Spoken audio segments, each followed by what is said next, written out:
Welcome to the Buddhist Boot Camp podcast. Our intention is to awaken, enlighten, enrich, and inspire a simple and uncomplicated life. Discover the benefits of mindful living with your host, Timber Hawkeye.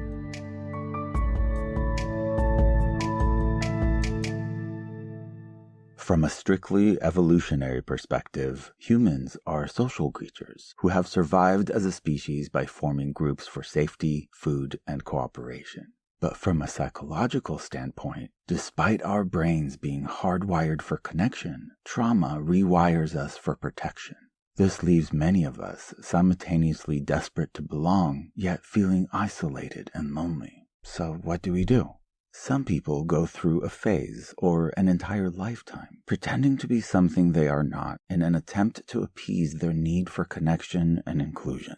I never thought I would need to share details of my adolescent goth stage in order to illustrate a point, but here we go.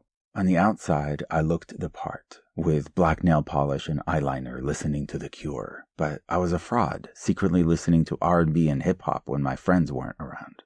And since nothing makes us feel more alone than our secrets, if we lie about who we are in order to be liked, while we fulfill our need for acceptance, we sacrifice our greater need for authenticity. It's like drinking poison just because you are thirsty, or setting yourself on fire to keep others warm. Buddhism acknowledges the importance of community as biologically necessary and even essential for our well-being. That's why the Sangha is the third jewel. But the Buddha did warn us of the ego's tendency to take it a step too far and tie our individual identity to a group mentality. That's why those who experienced rejection or abandonment in childhood are more susceptible to becoming the perfect targets for cults, gangs, and extremist groups as they mature.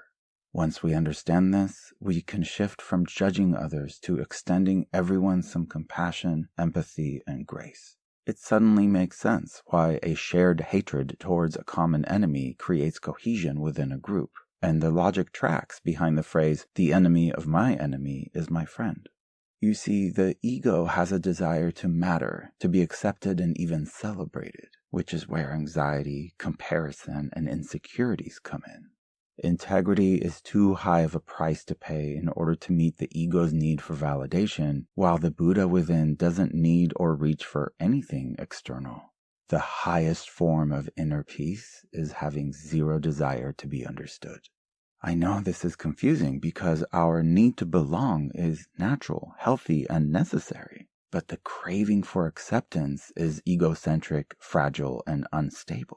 That's why many of us feel stuck between wanting connection, but resenting social convention pressuring us to conform in order to belong. The key to balancing our need for connection while avoiding the slippery slope of getting our identity either attached or completely lost is to still relate to others through empathy, but to never gauge our sense of worth based on any community or society accepting us in return.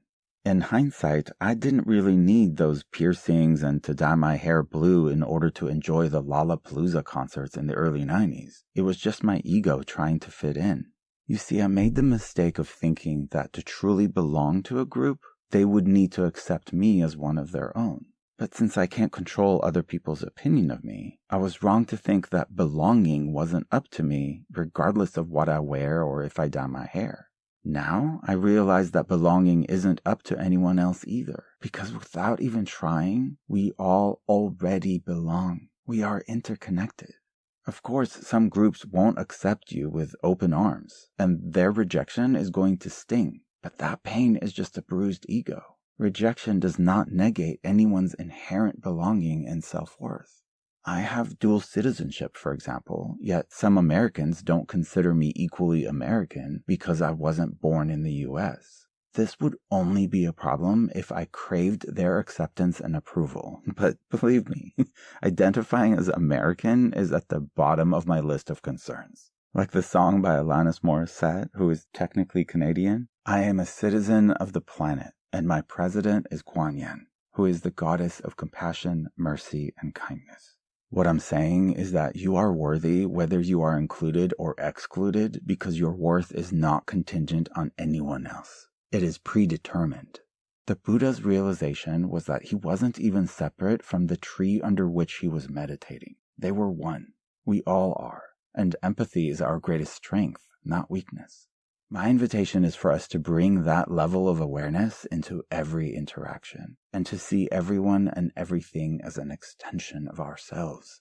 You don't need to prove your worth, and you certainly don't need to pretend to be something you are not in order to belong. Simply shift your perspective from me to we, and let people come up with their own conclusion about you, because they are going to do that anyway. Those who accept you superficially don't matter, while those who matter accept you unconditionally. The real question is, do you accept yourself? At the end of the day, we are one big dysfunctional family, and I love being your brother.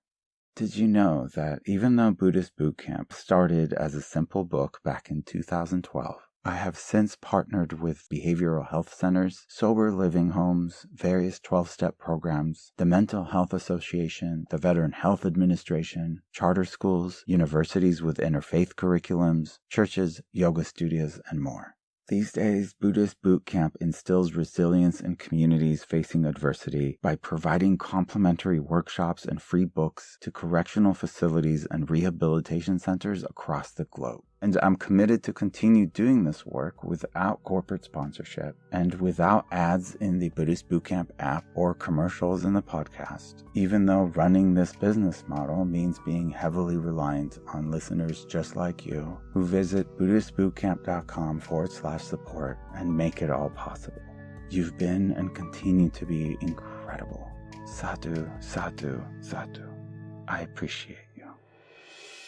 Timber Hawkeye is the best-selling author of Buddhist Boot Camp, Faithfully Religionless, and The Opposite of Namaste. For additional information, please visit BuddhistBootCamp.com, where you can order autographed books to support the Prison Library Project, watch Timber's inspiring TED Talk, and join our monthly mailing list.